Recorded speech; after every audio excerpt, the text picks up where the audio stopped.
Bumagsak na yan, tapos nabuhay lang. Nabuhay ulit na. Tinukura niya yung sarili mo. Pero mababaw. This is the wise old tree. Ay, oo nga, oh.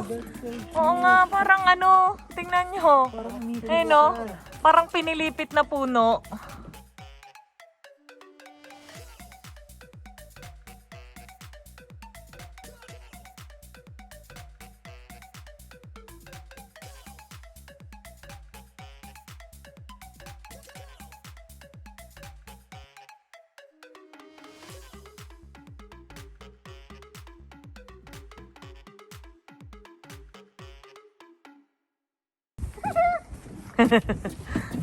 Tontuwa ang Insel Boy. Ito nakalabas na.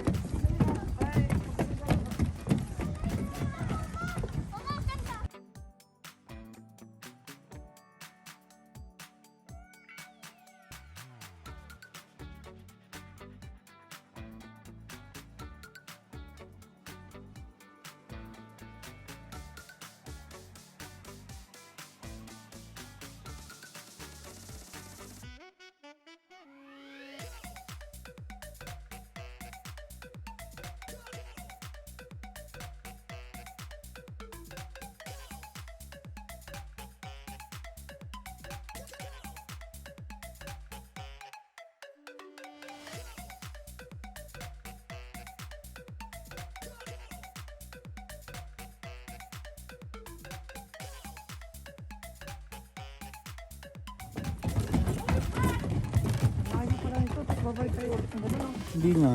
Oo, pabalik lang to. So ito na yung pabalik na to. Wala itong ikutan. We? Siguro meron. Eh, ba't pabalik yung iba? It's so good. Hello. Lucky. Hello.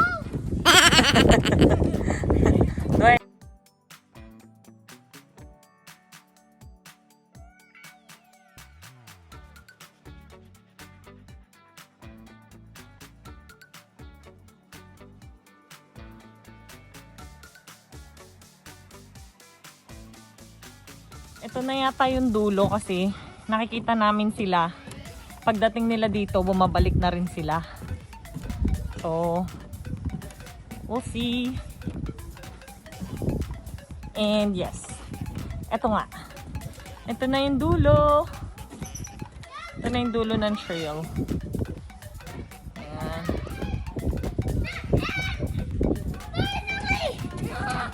Yeah. Yes. Finally. Now we need to go back. Now we need to go. Where are we?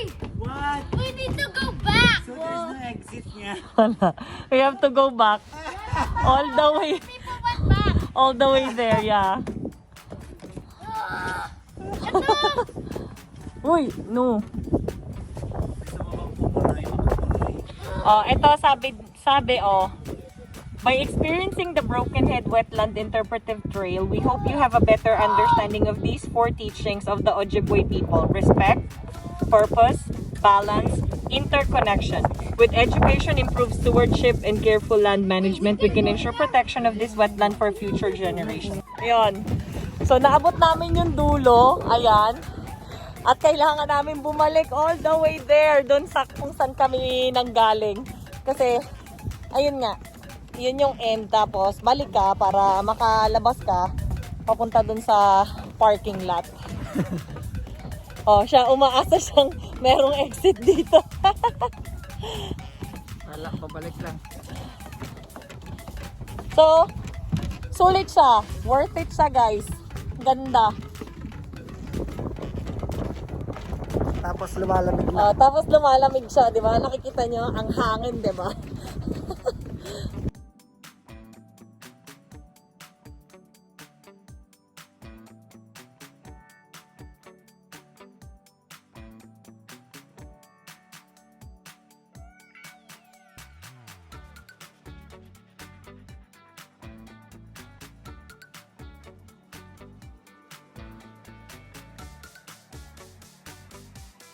Yan. So, palabas pa rin kami. Yun. So, nakaka 6 minutes and 30 seconds na kami. Mabilis pa kami yan. Halata bang nakakapagod? Hingal na ako eh. Pagod na ba kayo?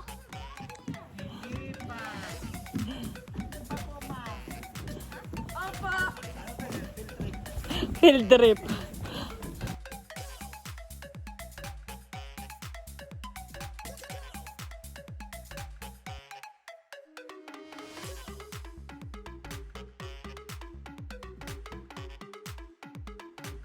Parang elepante yung tunog.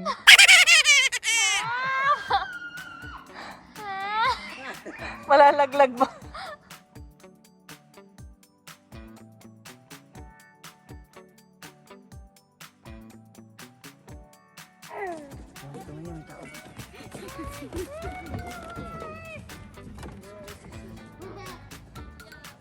Hey!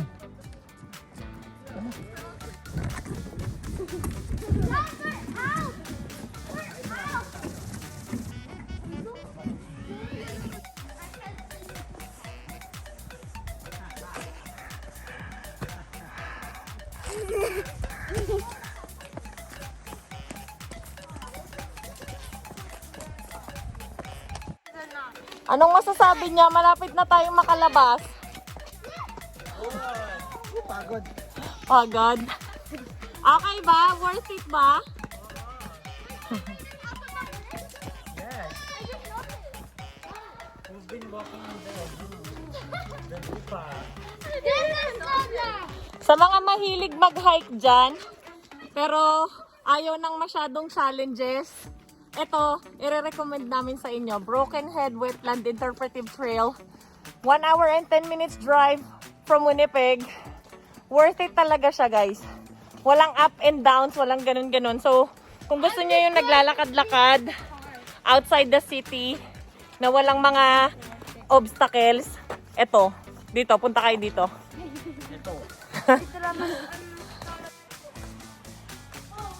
The Ojibwe teach us that everything alive is interconnected and has a purpose to fulfill. We need to respect that purpose to maintain a balance in the world. O, diba? At ayun na nga, pagkatapos naming maglakad ng pagkahaba-haba, ito kami ngayon. O, kumakain at nagugutom na kami. Nandito pa kami ngayon sa parking lot nitong pinuntahan namin. Eh, may baon kaming kanin, tapos yung mga tira-tirang pagkain. Kaya ayan, kain-kain muna. Yan ka lang. Ayan o. Pass mo sa kanila if they want something. May hotdog, may itlog, may chicken.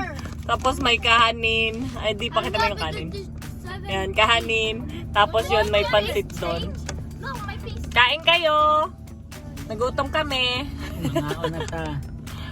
Parang mga 15 minutes din yung papunta doon, tapos 15 minutes pabalik.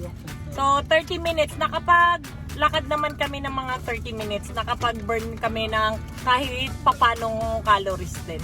Tapos ngayon, kakain kami ng maraming carbs. Pawis na pawis. Suting mo naman. Ay, anak! Anak! Take off your snake!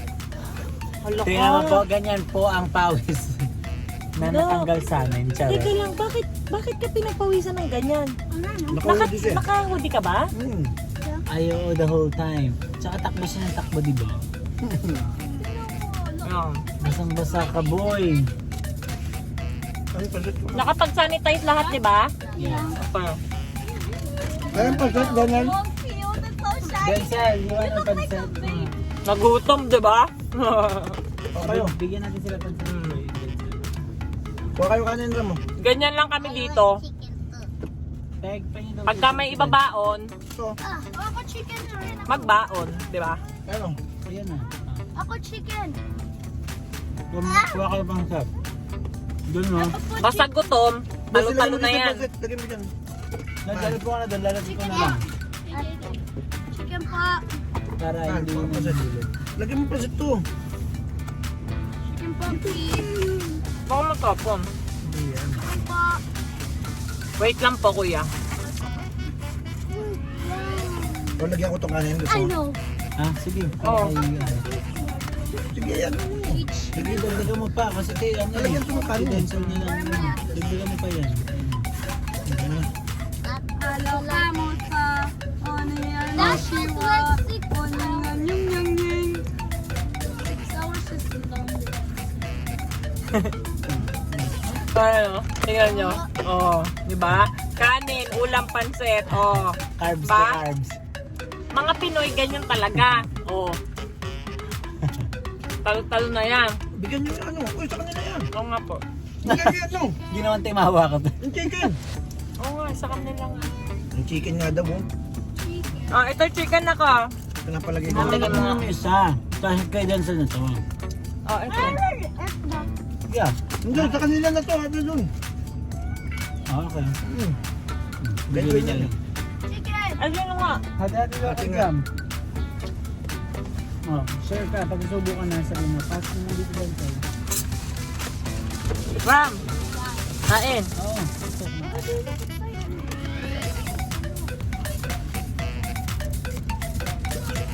Diba? Ginutom sila. Ginutom pala kami. Kaming lahat. Ram, kumain ka.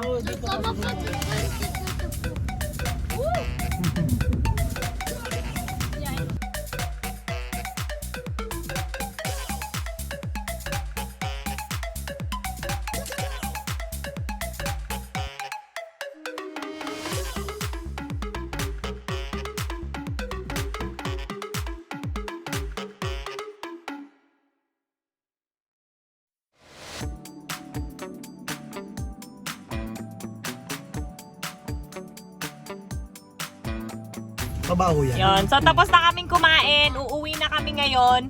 Thank you so much for watching, guys. If you like this video, please hit like, subscribe, and mag-comment na rin kayo kung meron kayong mga gustong sabihin. Maganda man yan o pangit, i-comment nyo. Ako nang bahala kung masigo sa inyo. Charot. So, thank you again for watching. Sa susunod na vlog na lang ulit magkita-kita tayo. Bye, guys! Keep safe, everyone! Bye!